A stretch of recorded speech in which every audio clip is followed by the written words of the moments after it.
Hello student, আজকের যে আমাদের ক্লাস হচ্ছে সেটি হচ্ছে কনসেপ্ট অফ অ্যাকাউন্টিং।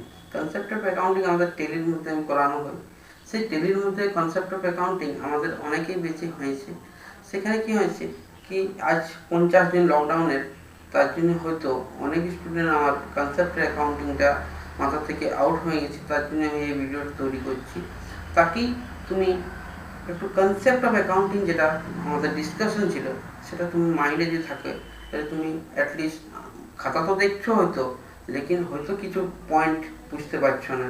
তার জন্য আমি এই অ্যাকাউন্টসের যে টপিকটাকে আমি একবার তোমাদের রিভিশনের জন্য তৈরি করছি এই ভিডিওটাকে। তো আমাদের হচ্ছে প্রথমে কি অ্যাকাউন্টেন্সি কাকে বলা। তো অ্যাকাউন্টেন্সি বা অ্যাকাউন্টেন্সি দরকার কি নেই, অ্যাকাউন্টেন্সি অনলি ফর কি আর্টসের স্টুডেন্ট দরকার? না, এটা রং।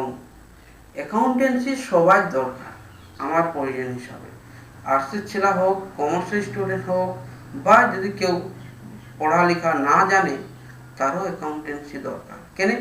যদি পড়ালেখা মানে কেউ বিজনেস করছে তাহলে ওকে অ্যাকাউন্টেন্সি জানতে হবে, হিসাব কিতাব জানতে হচ্ছে। তো এই জন্য বলা হচ্ছে কি language of business is called accounting. ঠিক, এরপর আমরা বলছি কি, যেমন সাপোজ তুমি বাড়ি থেকে 100 টাকা নিয়ে কলেজ যাচ্ছ, তাহলে কলেজ যাচ্ছ, হয়তো তুমি কলেজে এখান থেকে পুরুলিয়া যাওয়ার জন্য 20 টাকা ভাড়া লাগলো। তারপর তুমি হয়তো কিছু খাওয়া দাওয়া করলে সেখানে 30 টাকা তুমি দিচ্ছ, হয়তো খাতে গেছো 30 টাকা প্লাস তুমি হয়তো খাওয়ার সময় তোমার বন্ধু বান্ধব আসলো, তো বললো ভাই আমাদেরকেও কিছু খাওয়া, তখন তুমি হয়তো প্লাস আরো 30 টাকা খরচা করলে। এরকম করে তুমি বাড়ি থেকে যখন আসলে তোমার 100 টাকা, তুমি 100 টাকার মধ্যে মাত্র 10 টাকা তোমার পকেটে থাকলো। এই যে 90 টাকা খরচ ছিল, ওইটাকে যদি আমরা মেনটেন না করি তাহলে দেখবে কি আমার ডেইলি ইনভেস্টমেন্ট বেশি হয়ে যাচ্ছে। তার জন্য এই যে সাইড খরচা সেটাও আমাদেরকে দেখতে হবে, কি আমি কথা খরচাগুলো করছি, সে টাকার যে ম্যানেজমেন্ট তাকেই বলা হচ্ছে অ্যাকাউন্টেন্সি। এরপর একটা ডিফিনিশন যেটা দেওয়া থাকে কি অ্যাকাউন্টেন্সি কাকে বলা হয়, তা অ্যাকাউন্টেন্সি হচ্ছে language of business is called accountancy, and it's recording, classifying and summarizing the significant manner and terms of money is called accounting. মানে হচ্ছে যে মানে যে জিনিসটা আমাদের রেকর্ডিং করতে হবে, মানে হচ্ছে লিস্টিং করতে হবে, তারপর লিস্ট করে নিয়ে তাকে কী করতে হবে, ক্লাসিফিকেশন, মানে আমি যে জায়গা থেকে যেটা আনিছি সেটাকে ক্লাসিফাই করে নিয়ে তারপর সামরাইজ, মানে যে জায়গায় আছে সেই সঠিক জায়গায় রেখে দেওয়া, তাকে বলা হচ্ছে সামরাইজ করা। আর এইসব ঘটনা যেটা হবে টার্মস অফ মানিতে হবে, তাকে আমরা কি বলবো, অ্যাকাউন্টেন্সি। এরপর অ্যাকাউন্টেন্সি দুটি ইভেন্ট হয়, এত ট্রানজ্যাকশন হবে, এত ঠিক ইভেন্টস অফ অ্যাকাউন্টেন্সির মধ্যে একটি ইভেন্ট হয় যেটি হচ্ছে ট্রানজ্যাকশন। এরপর আমরা যে কাজ করছি সেটা হচ্ছে কি আমাদের অ্যাকাউন্টেন্সির মধ্যে একটি পিরিয়ডের ব্যাপার থাকে, সেটি হচ্ছে 1 ইয়ারের পিরিয়ড, যাকে বলা হয় ফাইন্যান্সিয়াল ইয়ার, যেটি স্টার্টিং হয় 1 এপ্রিল থেকে অ্যান্ড ইন হয় 31 মার্চ থেকে, 31 মার্চের মধ্যে। এরপর আমরা যেটা হচ্ছে আমাদের একটি যদি আমরা বিজনেস চালু করতে চাই তাহলে আমাদেরকে কি কি জানতে হবে। প্রথমে জানতে হবে তোমাকে কি ইয়োর অ্যাসিড, তোমার অ্যাসিড কি, সম্পত্তি কি, সেগুলো তোমাকে জানতে হবে। তারপর তোমাকে জানতে হবে ইয়োর লাইবিলিটিস, তোমার ধার কথা আছে সেটা জানতে হবে। তারপর তোমাকে জানতে হবে তোমার প্রফিট অ্যান্ড লস, তারপর তোমাকে যে প্রফিট অ্যান্ড লস হিসাবে তোমাকে প্ল্যানিং করতে হবে, সেই প্ল্যানিং হয়েছে 4th পয়েন্ট, আমার ফিউচার পয়েন্ট। এই 4টি পয়েন্ট তোমাকে যে কোনো বিজনেসম্যান হোক তাকে জানতে হবে। তারপর আমরা যে কাজ করব সেটা হচ্ছে কি আমাদের ট্রানজ্যাকশন কত প্রকার হবে। ট্রানজ্যাকশন আমাদের জেনারেলি কত প্রকার হবে, ট্রানজ্যাকশন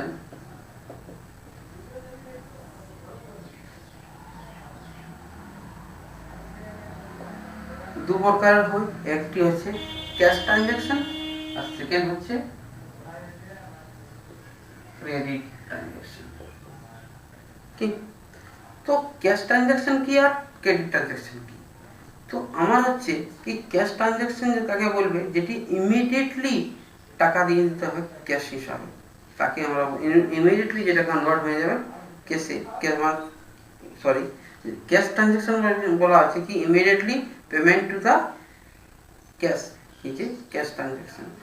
আর ক্রেডিট ট্রানজ্যাকশন মানে কি পয়সা তো দিতে হয়, বাট কিছু সময়ের পর, কিছু 15-30 দিনের গ্যাপিং এর পর যে আমাদেরকে যে সামান কিনেছি তার 15-20 দিন পরে আমি টাকা দিচ্ছি, সেটাকে আমি কি বলবো, কি ক্রেডিট ট্রানজ্যাকশন। এরপর আমাদেরকে জানতে হবে কি অ্যাকাউন্টস কত প্রকারের হয়। ঠিক, তো অ্যাকাউন্টস আমাদের কত প্রকারের হয়,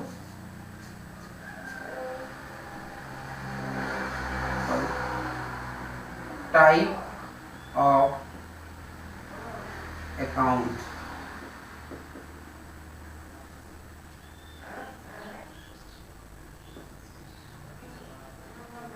জেনারেলি টাইপ অফ অ্যাকাউন্টিং আমাদের 3 প্রকারের হয়। প্রথম আছে পার্সোনাল অ্যাকাউন্ট, রিয়েল অ্যাকাউন্ট আর নমিনাল অ্যাকাউন্ট। পার্সোনাল অ্যাকাউন্ট কাকে বলবো? Personal account is deal to the individual বা any person and organization is called personal account. ঠিক, মানে এক্সাম্পল কি কি হচ্ছে তাহলে পার্সোনাল অ্যাকাউন্ট? পার্সোনাল অ্যাকাউন্টে যে কোনো পার্সন হতে পারে, তাকে পার্সনকে কি বলবো আমরা? পার্সোনাল অ্যাকাউন্টের আন্ডারে রাখবো। ইভেনলি কোম্পানি, যে কোনো কোম্পানি হতে পারে পার্সোনাল অ্যাকাউন্টের মধ্যে। ইভেনলি যে কোনো ইনস্টিটিউট, সেটিও পার্সোনাল অ্যাকাউন্টের আন্ডারে হবে। কোন একটি অর্গানাইজেশন, সেটিও পার্সোনাল অ্যাকাউন্টের আন্ডারে হবে। ঠিক আছে, এরপর রিয়েল অ্যাকাউন্ট। রিয়েল অ্যাকাউন্ট বলা আছে এই যে অ্যাসেট। ঠিক, you can touch, feel and, ঠিক আছে,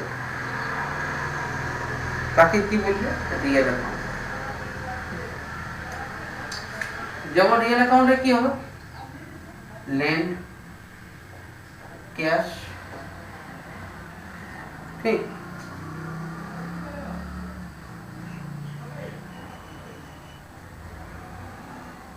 আর তোমার গুডউইল যেটা হচ্ছে,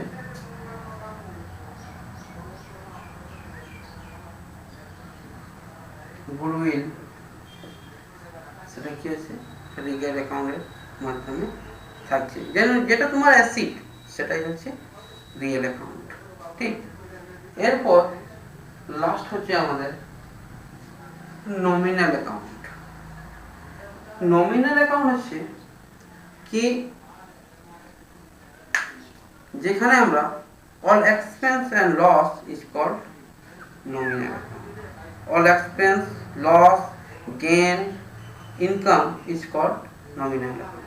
যেখানে তুমি কি হবে deals with, যেখানে ইনকাম করবে, লস হতে পারে, সেগুলো কি হচ্ছে, যেমন কি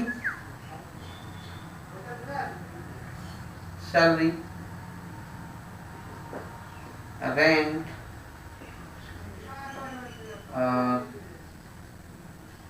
salary, rent, discount,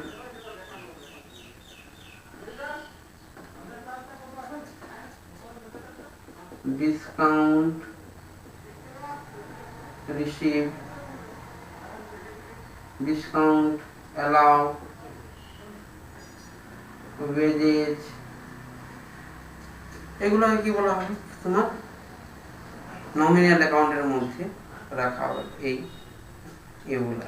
তো আজকে আমরা বলছিলাম কি আমাদের অ্যাকাউন্টিং। এরপর কিছু আমরা ইম্পর্টেন্ট টার্মস নিয়ে গল্প করবো।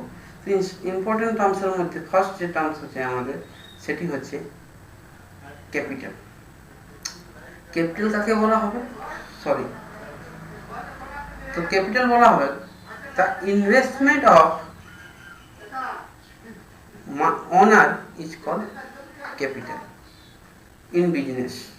যেখানে অনার কি করবে, বিজনেসে যে ইনভেস্টমেন্ট করবে তাকে আমরা কি বলবো, ক্যাপিটাল। ক্যাপিটাল মানে হচ্ছে মূলধন।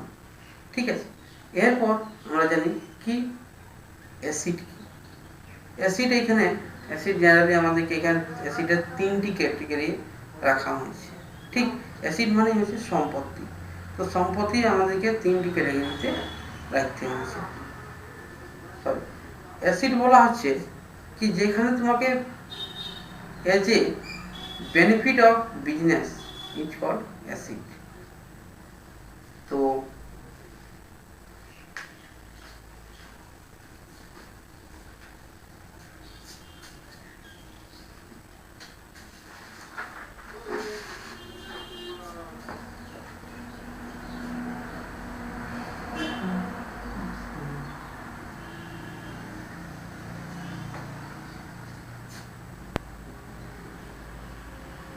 অ্যাসিড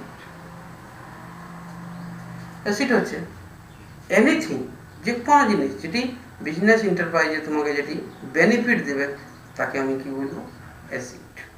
কি, এরপর অ্যাসিড হচ্ছে আমাদের 3টি ভাগ। প্রথম হচ্ছে ফিক্সড অ্যাসিড।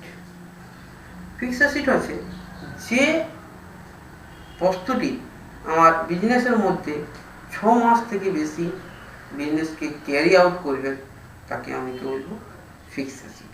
যেমন হতে পারে আমি একটি মোটর সাইকেল কিনেছি, ঠিক আছে, সেটি আমি বিজনেসে যদি আমি চলাই তাহলে একটি লম্বা টাইম হবে। কোনো একটি ল্যান্ড হয়তো আমি ভাড়া কিনেছি, তাকে আমি কি সঙ্গে সঙ্গে বিক্রি করবো না, একটা লম্বা পিরিয়ডের মধ্যে পরে বিক্রি করবো। কোনো একটি ফার্নিচার কিনেছি, সেটি আমি কি দোকানে বিজনেসে রাখার জন্য সেটি আমি লম্বা টাইমের জন্য রাখবো। যে কোনো অ্যাসিড যেটি আমাকে করবে লম্বা টাইমের মধ্যে রাখতে হবে, লং পিরিয়ডের মধ্যে, তাকে আমি বলবো ফিক্সড অ্যাসিড। এরপর হচ্ছে কারেন্ট অ্যাসিড।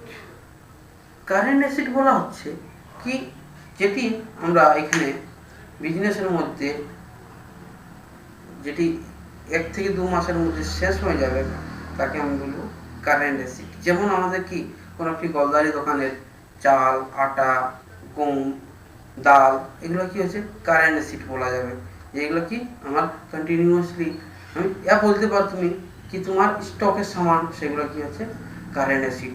এনে তুমি তাকে কি করবে, তুমি বিক্রি করবেই, সেগুলো হচ্ছে কারেন্ট অ্যাসিড। এরপর কিছু হচ্ছে লিকুইড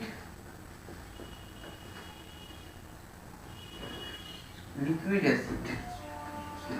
লিকুইড অ্যাসিড হচ্ছে যে অ্যাসিডটি ইমিডিয়েটলি বিক্রি করে দিতে হবে, convert into money is called liquid asset. ঠিক আছে, তো আশা করি তোমরা এই লিকুইড অ্যাসিড বুঝে গেছো। এরপর আমরা যে টার্মস পড়বো সেটি হচ্ছে লায়াবিলিটি। লায়াবিলিটি মানে হচ্ছে ধার।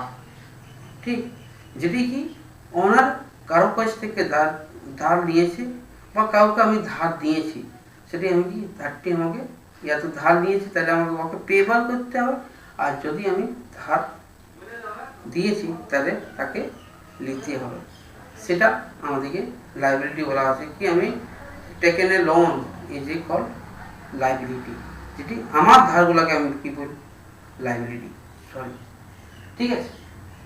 তো আজকের আমাদের ক্লাস এর মধ্যেই শেষ করছি। তারপর নেক্সট আমরা আমাদের যে টার্মস আছে, কি ক্রেডিটার কাকে বলা হয়, ডেবিটার কাকে বলা হয়, তোমার এক্সপেন্স কাকে বলা হয়, এইগুলো সব নিয়েও আমরা আলোচনা নেক্সট ক্লাস করব।